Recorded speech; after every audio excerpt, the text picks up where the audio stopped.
कुमार जैन सागर से पूछते हैं, पूज्य गुरुदेव के चरणों में कोटिशा नमन।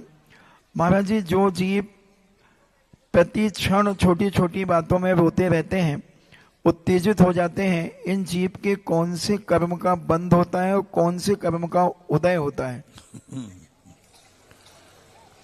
अब रोने वाले को तो रावती थी रावणा, जो रोता है वह रावण कहलाता है। रोने की कई लोगों की आदत होती है, उनकी एक सबसे बड़ी कमजोरी है, उनके जीवन में कभी हंसना नहीं आएगा। जिसको जितना ज़्यादा रोना आता है, समझना चाहिए उसके उतनी हंसी गायब होती है। रोने से असाता वेदनी कर्म का बंध तीव्र बनता है। इससे जो बार बार रोते हैं, उनके रोने के दिन और ज़्यादा बढ़ेंगे। अशुभ कर्म बहुत तेजी से बनता है, अभी उनको सहन नहीं हो रहा है, फिर और नया बंधेगा, उसका क्या होगा।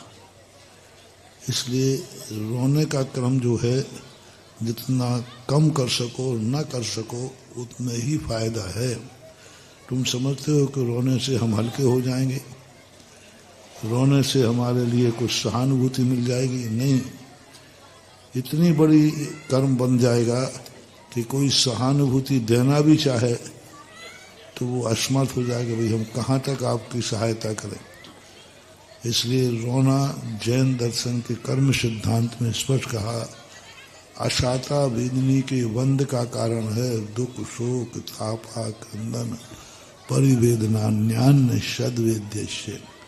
जोर जोर से रोना, आंसू बहाना, दूसरे को प्रभावित करना रो करके कि हम रोएंगे तो सामने वाला सहानुभूति में आ जाएगा, सामने वाला थोड़ा द्रवीभूत हो जाएगा, और हम रोएंगे तो वो हमारे अनुकूल हो जाएगा।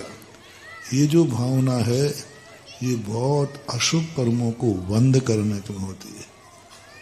और ये ज़्यादातर ये रोने का जो शस्त्र है ना, इस डिपार्टमेंट में ज़्यादा होता है। थोड़ी सी कुछ हुआ और आंसू ढुड़काए, इसलिए इनको कोई ना कोई बीमारी लगी रहती है।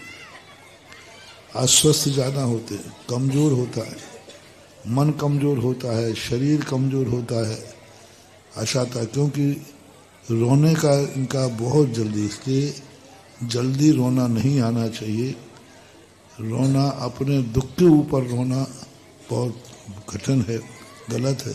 हाँ, रोना ही आना है तो दूसरे के दुख पर रो।